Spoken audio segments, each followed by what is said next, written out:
Ya, halo, selamat petang. Okey, di sebelah sisi saya kan seorang leader yang bernama itu Encik Rozaidi kan. Beliau ada itu testimoni Aura Pants yang sangat menakjubkan. Biar itu Encik beliau memperkenalkan diri sendiri dulu. Halo. Hai, saya Rozaidi bin Idris ya. Pengalaman. Dari mana Encik? Oh, saya daripada Puchong. Dari Puchong kan? Ya, daripada Okey ya. Puchong. Saya dengar you ada itu testimoni yang bagus tentang itu Aura Pants. Bolehkah kongsikan sikit? Okey, pengalaman saya memakai Aura Pants.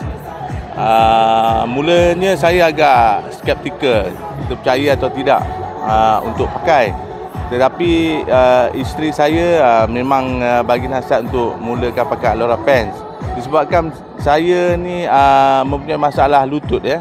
Sakit lutut kan? Ya, sakit lutut. Mula-mula lutut yang pertama sebelah kiri.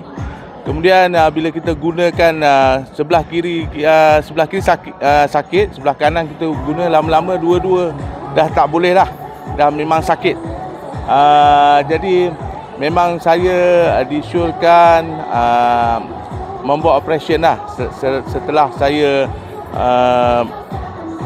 buat berbagai-bagai lah perubatan termasuk urut dan saya juga pergi ke buat fisioterapi sebelum tu dan kemudian ada injection. Ada injection juga? Ya, injection.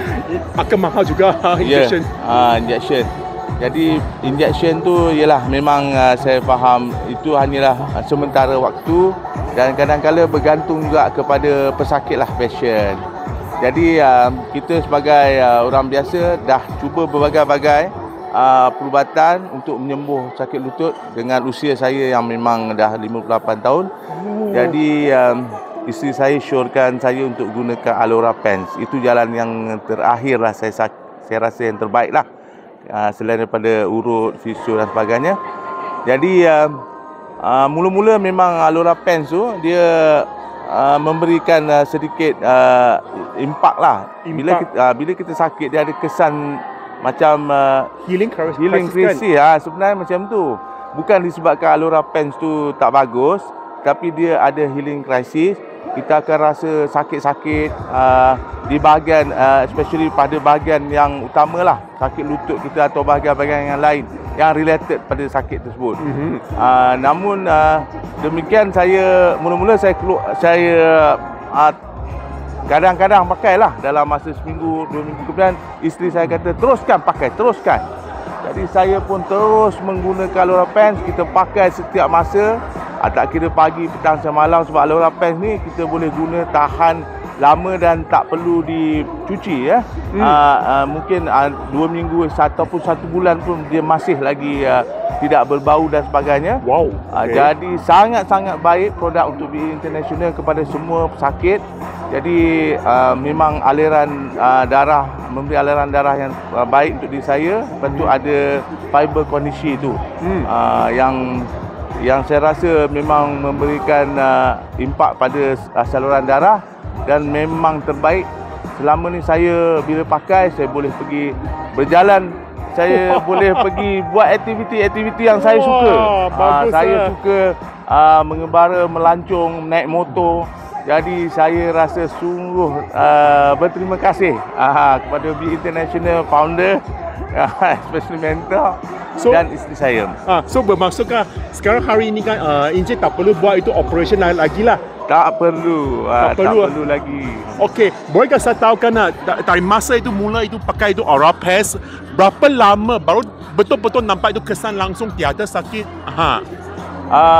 Bila kita pakai secara konsisten, ianya bergantung pada betapa seriusnya ni. Macam saya dah 2 tahun, mungkin saya ambil dalam masa 2 ke 3 bulan lah. 2 atau 3 bulan. Ya, jadi pakai dengan konsisten dan yakin bahawa memang teknologi yang diberikan pada Aura Pants ni memang betul-betul berkesan. Dan sampai sekarang kita boleh solat kepada orang Muslim, kita boleh solat, kita boleh lipat kaki kita. Kalau dulu kita nak solat pun kena duduk, kemudian kita nak lipatkan kaki kita memang susah. Tapi dengan Alura PES ni kita boleh melaksanakan amalan ibadah kita dan juga kita boleh melaksanakan kita punya aktiviti. Ya, banyak terima kasih kepada Encik Rozaidi. So, para penonton kalau ada apa masalah atau apa-apa persoalan, boleh leave your message. Lepas tu saya akan answer you lah. Thank you, terima kasih. Bye-bye.